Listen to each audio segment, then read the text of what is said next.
Welcome to Real People, Real Matters. This is Diana Tulchinsky with my guest, Alisha Potter from North Shore Dance and Theater. Alisha, please tell me about your earlier life in Chicago. Where were you born?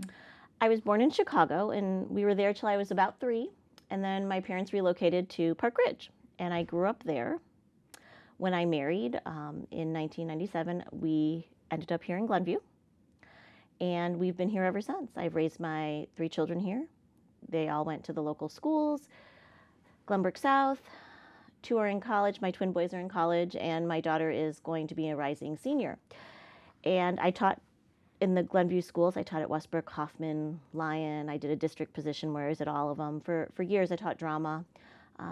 And then I took some time off, went back part-time, and now I'm in another district.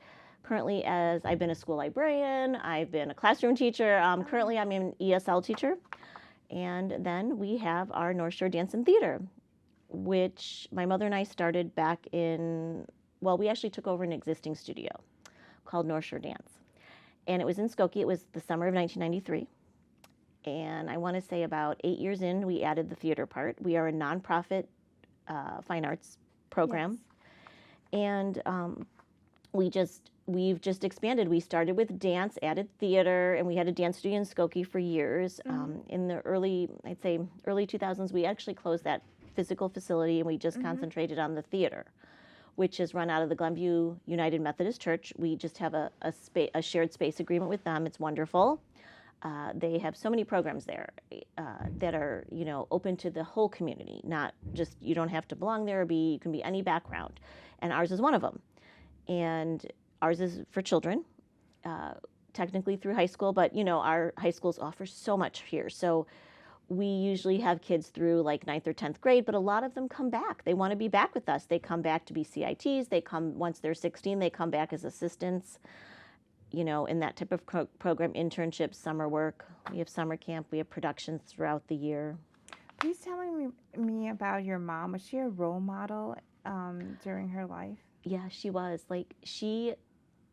I don't want to say defied norms, but she was a little bit ahead of her time for the women's movement. She came from a small town in Michigan. She ended up going to college for dance, which wasn't, a lot of parents wouldn't pay for that. But her parents wanted her to have a career she liked. Yes. And so she majored in dance, and she ended up dancing. When she was done, she took some time off and did like a touring dance, and then went back and finished her degree at Butler University in Indiana. And then she danced with New York City Ballet, and then she danced with Chicago Opera Ballet when they had one. Oh, wow. And after that, she stayed in the city, and she ended up working for Navy Pier campus, which at the time was a 2-year college. And then she saw the transition through.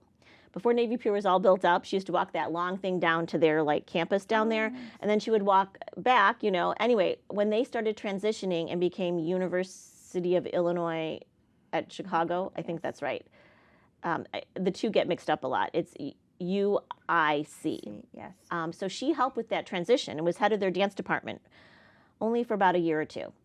She ended up teaching fencing and learning fencing there, and it was interesting. She went through some discrimination because she was a woman, and she confronted that because the man was getting the same pay, actually getting more pay, but she was actually the head of the department and getting less pay. And their answer is, well, he's a man and he has a family, and you're a single woman. Yeah, equal pay, equal right. rights. So that was her first experience with that, and was very, very upsetting.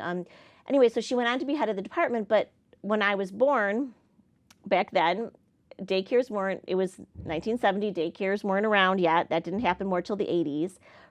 They didn't have family around. They had moved to Park Ridge by the train, which she wanted. And it was really hard. So she started teaching just 2 days a week. They hadn't moved to Park Ridge yet. We were still in the city when I was born, and she was teaching 2 days a week. 3 years later, she moved to the city that summer. She was due with my sister, and she wanted to stay teaching, but she just didn't see how it would work with daycare and stuff. It was just hard, and she didn't realize what she gave up. But, she's still glad she had us and did that. But she was in her 30s when she had me, and my dad was in his 40s, which was old for back then. But she had her whole career, and she got her master's during, I think when she was pregnant with me, she finished at Northeastern.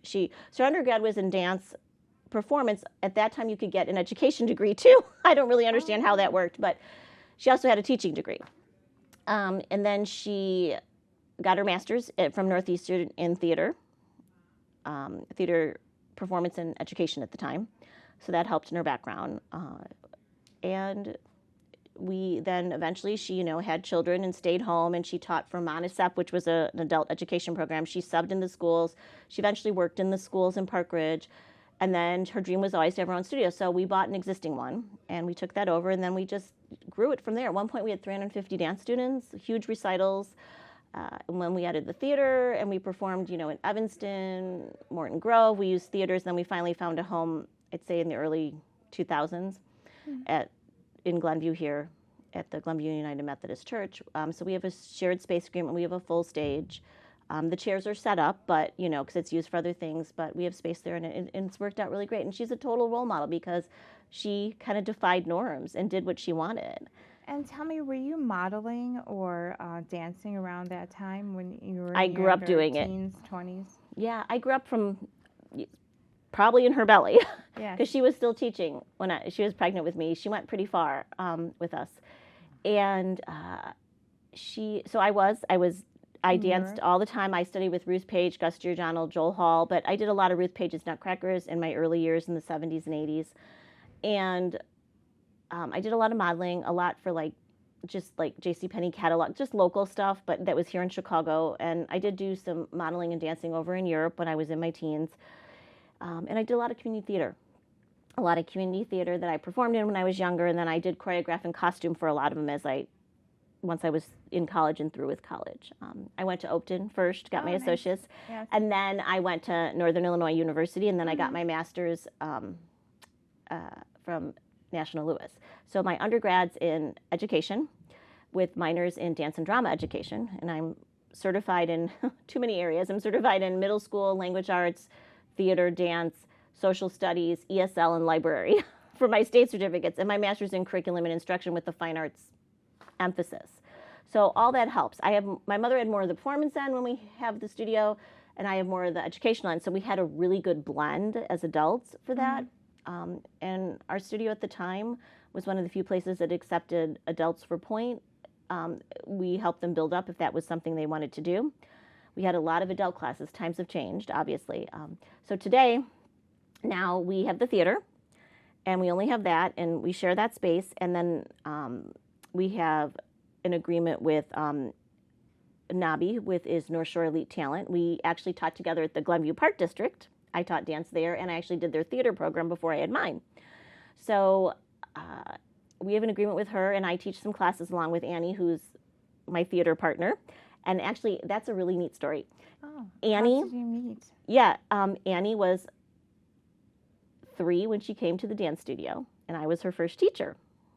And she's now in her 30s and running the place with me, and she has been since her teens. And so, and she's been amazing. That's where my generation shows. She can do all the tech and all the social media and stuff. It's really cool. It's really cool. So she does all that, and so my mom was a huge role model in that, and just kind of, and she was always very accepting of anybody. We had such a diverse population in Skokie, and I feel like today it's harder just because life has changed in the general and the world has changed.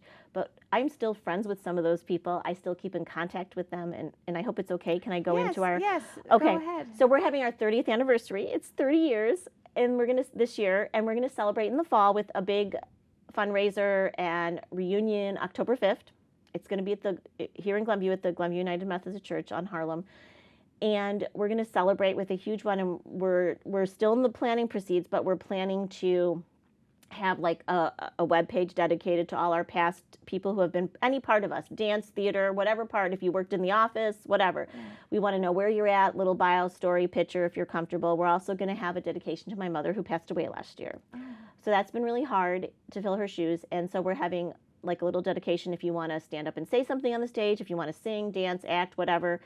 So we're going to be having that out through social media contacts. So if anybody sees that, we'd love to have you. And our information will be at the end. It's just northshoredanceandtheater.com. And then we're going to have our normal fall show, which will go up November, I think it's 22nd, 23rd, and 24th. We're tentatively slated. Cross your fingers. We're going to do Elf, provided we get the rights. So we're hoping to do that. and we've done all kinds of things. And this, we've done every Disney show imaginable: Cinderella, Sleeping Beauty, Mean Girls. We just did a Legally workshop Blonde. version, Mean Girls and Legally Blonde, for our older kids, which is a shortened production, not quite as elaborate. It's free ticketing, like free to come in, things like that. And we've done all those types of things because our older kids, they love us and we're so glad, but they want to come back, but their time is limited. So we do like a once a week type workshop program. But this summer we have 2 weeks of camp. We have Alice in Wonderland June 17th that week, and June 24th we have Hairspray for the older kids. And if you're interested, we still have a few openings. But we are doing that. We usually have 2 to 4 weeks of camp. This week it's just been 2, just because we're trying to revamp with my mother passing. We're trying to revamp our, like, our staff and stuff, and trying to do that. So we have, students from all over the area. You don't have to live in Glenview. Any background, anyone is welcome. We do offer scholarships if needed. And we're part of our 30th anniversary is a big fundraiser because we desperately need new curtains at the theater. Oh, nice. So we're having a fundraiser for that. And that's like a big fundraising issue. And then, so we're having that October 5th with a reunion and everything. Like, you don't have to donate or anything, but we're going to have like a raffle and different things. And so we're looking for any donations and things like that to make it more of a fun evening and stuff. And then provided we get the rights, we're doing Elf. Oh, nice. And then in January, we're going to do, we usually do like, use MTI, Musical Theater International. So these are like junior versions, or we're going to do Annie Kids in January. That'll go up in March, and then we'll have a workshop again in the spring. Can you tell me about exercise and nutritional counseling? Like, how do you accept diversity, like in the theater and dance? Like, do you perform with like Joseph Pilates techniques at all? Okay, so I have a background in I take Pilates. I'm not certified, but I'm very familiar with his philosophy and techniques, and I incorporate that as much as I can into whatever I'm teaching or doing. We do promote that in general as a healthy lifestyle, but we're not like counselors or nutritionists. But yes, we try to tell the kids, let's try to bring a healthy snack, But I also get it. I'm a mom of 3, even though they're older.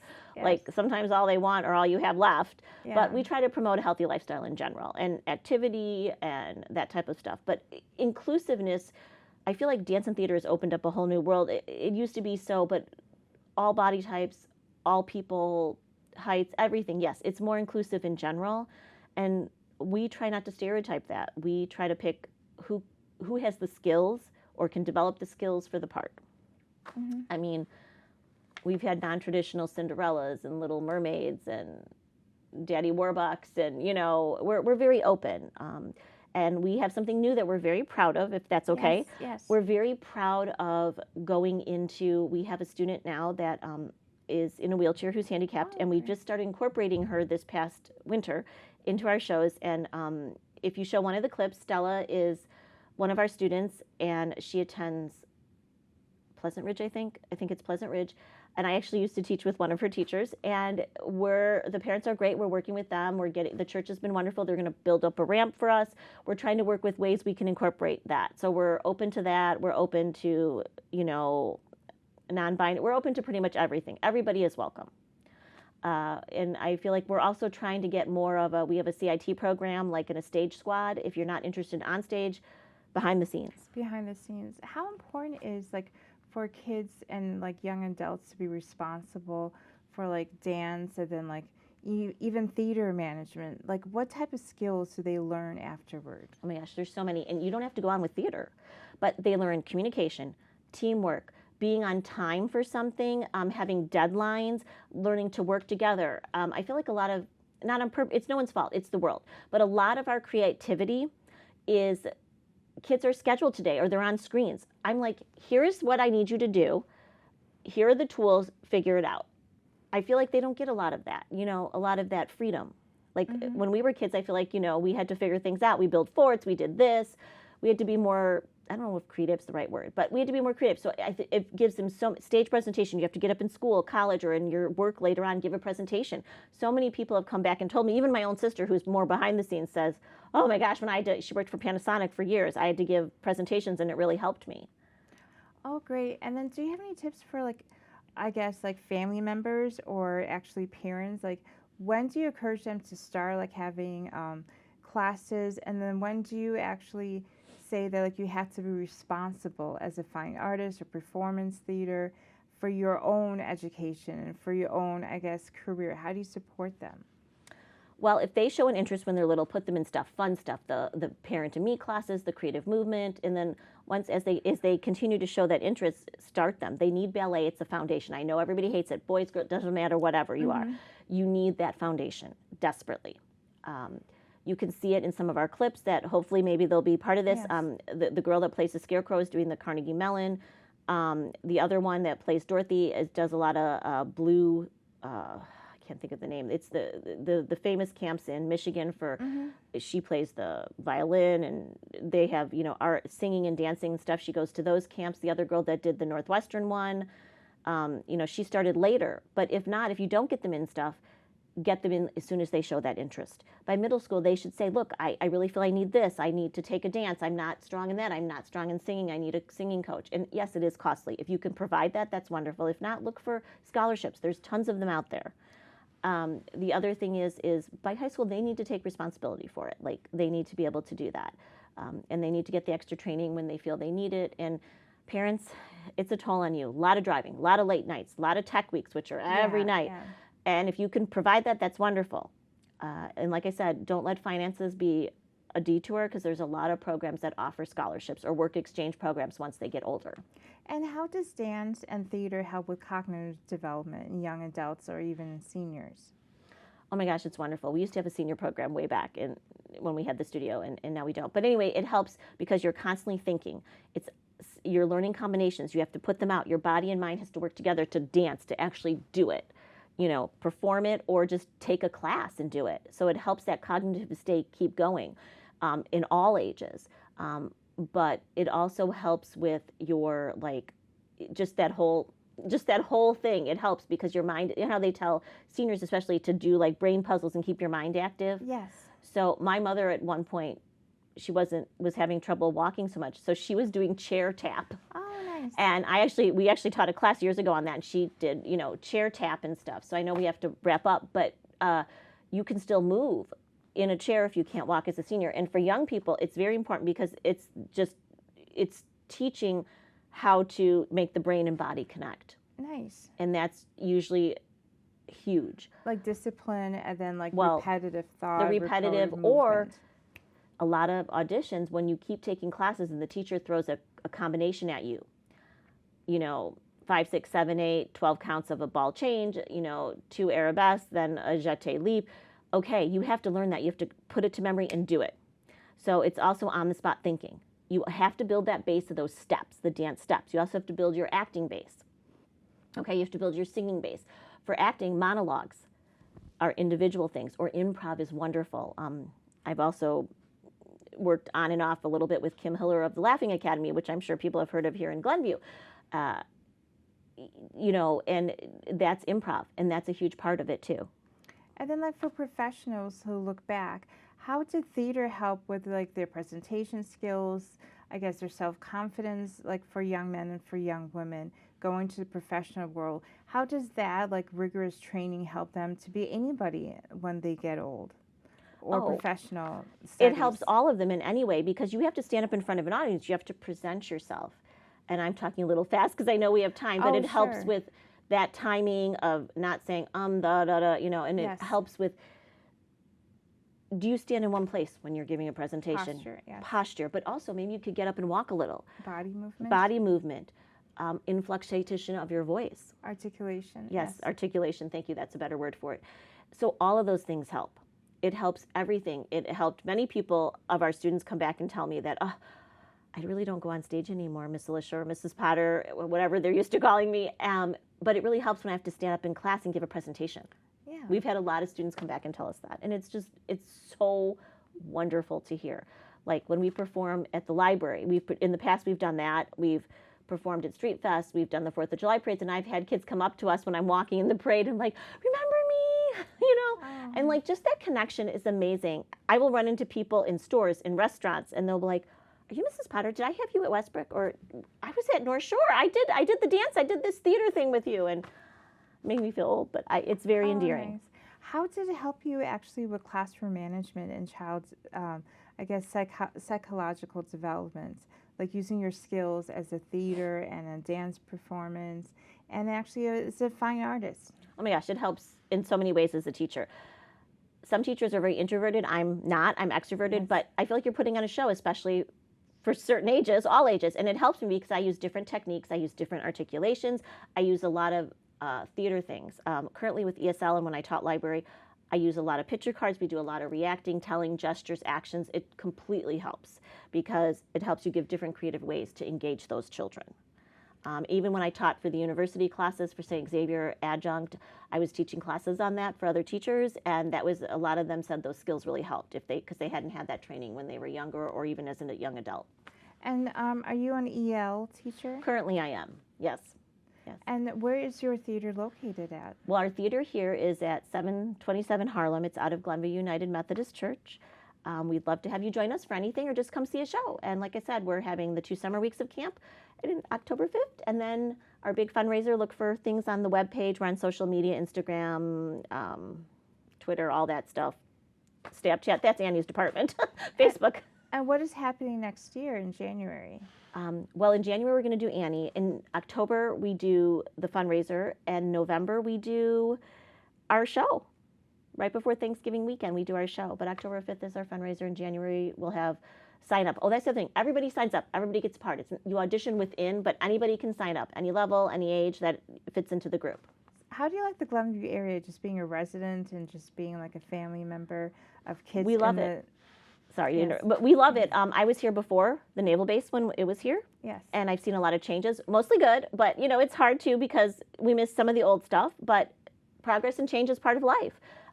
I saw the naval base, develop and change, and I taught a bunch of those naval kids, and then I taught the kids who were on the Glen when I taught at Westbrook. So we love it. There's a lot of activities. There's so much stuff. There's so much availability for all ages, and we're diverse. That's what I love, is we are a diverse community in all areas.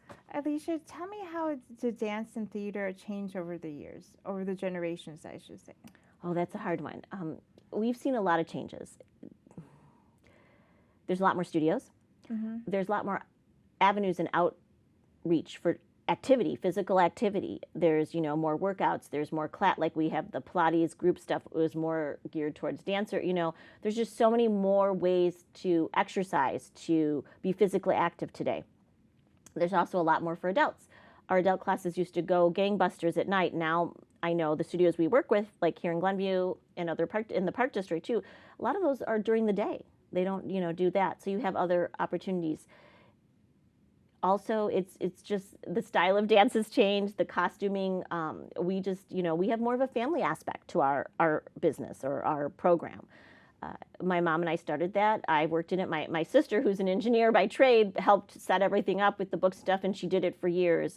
My nieces attended the programs. And my sons, one was more on stage. He did competitive dance with partners, and he also performed, where the other one has been more backstage, and my daughter goes in between. Yes. But we've had a lot of mother daughters, fathers. We've had a lot of people as families come to us. Mm-hmm. Currently, we still have a lot of parents who get sucked into volunteering, which we love and thank you. We have tons. We have I can think of 4 families right now where the parents are heavily involved. Whether it's volunteer, one actually became a board member for our nonprofit board. And we had several fathers who helped build scenery with my husband. He's laid dance floors. He had no idea what he got into when he married me 27 years ago, which is a good thing. But so everything has evolved, and we're very family orientated, community orientated. We want to support people. We want to be part of our community and neighboring communities. And we want to support that and develop that because it's important. It's really important. And we try to be all-inclusive and there is a space for everybody. Is everybody going to have a lead role? No. Is everybody always going to be the star? No. But can you be part of our program? Yes. How has diversity and inclusion changed and helped with specific body types that were, accepted over the years? Oh my gosh, it's become so much better. Like, I feel like in Annie, who is I'm trying to be correct in this, is a larger person, and she has felt that she's set an example. And we've had students come back and say, wow, you're teaching dance, you're on stage, you're doing this, and you look like me. And so I think that has helped immensely because we've had parents tell us whose children's aren't the typical body type, and we've cast them in lead roles or supporting roles. They have the skills, they have the singing, they have the dancing, they have the acting. It doesn't matter. Disability-wise, we've worked with several different types of disabilities, kids with ADHD, kids with autism. This is our first wheelchair experience, and we're more than excited to plunge into it and continue to figure out how to manage that and include them. It's changed all for the better. And I think that's one huge positive program. My mother was always accepting no matter what. We had a lot of students on scholarship or we had work study. We never turned anybody away for a financial need, and we still try not to do that. We do need to get more sponsors and more grants and stuff, which can be challenging, but we're always out there trying and looking for those types of support. We've had some, angel donors who don't want to be identified, that they just will provide scholarship assistance, and we have a scholarship program set up in my mother's name. So we're always trying to do that, but inclusive of body types, gender, ethnicity, everything. I feel like it's just become more accepting, and Glenview is accepting, which is huge. And that's one reason, because I live here. When we decided to base and we were able to find the space at the church, it all is, a big circle. It all is inclusive and it's all positive. That's what we want. We want positive. Is life always going to be that way? No, but we work through those issues. And we try to include everybody. We're open to anything. We'll try. Occasionally, maybe we can't do it. Thank you, Alisha Potter, for this interesting conversation about dance and theater. Yes, thank you so much for having You're me. welcome. I really loved it, and we'd love to see you at our camps or at our fundraiser October 5th, great. or come, sign up. Anyone can sign up for our program. Then we place you within. There's no like nice. audition and then get a part. You sort of quote unquote audition within the program, but you just sign up. And we find a place for everybody in our shows. And then, like I said, we're looking at doing ELF pending the rights. That sign up starts at the end of July, and we start rehearsals after Labor Day and tentatively go up November 22nd, 23rd, and 24th for the shows. Thank you for watching Real People, Real Matters. This is Diana Tulchinsky with my guest, Alisha Potter of North Shore Dance and Theater.